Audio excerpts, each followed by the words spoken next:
When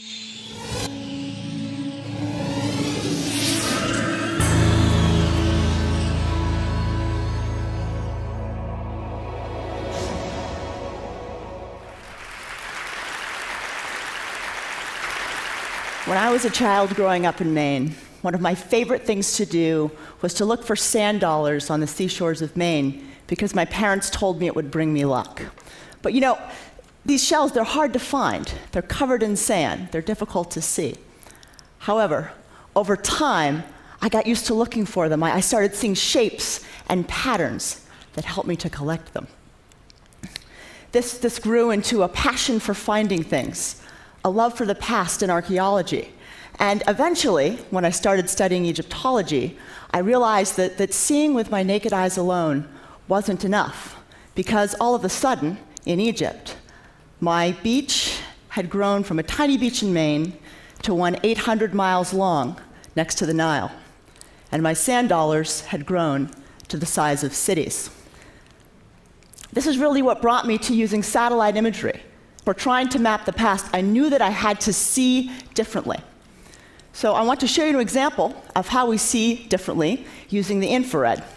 This is a site located in the eastern Egyptian delta called Mendes, and the site visibly appears brown, but when we use the infrared and we process it, all of a sudden, using false color, the site appears as bright pink. What you are seeing are the actual chemical changes to the landscape caused by the building materials and activities of the ancient Egyptians. What I want to share with you today is how we've used satellite data to find an ancient Egyptian city called Ich-Tawi, missing for thousands of years. Ich-Tawi was ancient Egypt's capital for over 400 years at a period of time called the Middle Kingdom, about 4,000 years ago. The site is located in the Fayum of Egypt, and the site's really important because in the Middle Kingdom, there was this great renaissance for ancient Egyptian art, architecture, and religion. Egyptologists have always known the site of Ich-Tawi was located somewhere near the pyramids of the two kings who built it, indicated within the red circles here, but somewhere within this massive floodplain. This area is huge. It's 4 miles by 3 miles in size. Now, the Nile used to flow right next to the city of Ich-Tawi, and as it shifted and changed and moved over time to the east, it covered over the city. So, how do you find a buried city in a vast landscape? Finding it randomly would be the equivalent of locating a needle in a haystack, blindfolded, wearing baseball mitts. So what we did is we used NASA topography data to map out the landscape, very subtle changes. We were started to be able to see where the Nile used to flow, which you can see in more detail. And even more interesting, this very slight raised area seen within the circle appeared, which we thought could possibly be the location of the city of Ich-Tawi.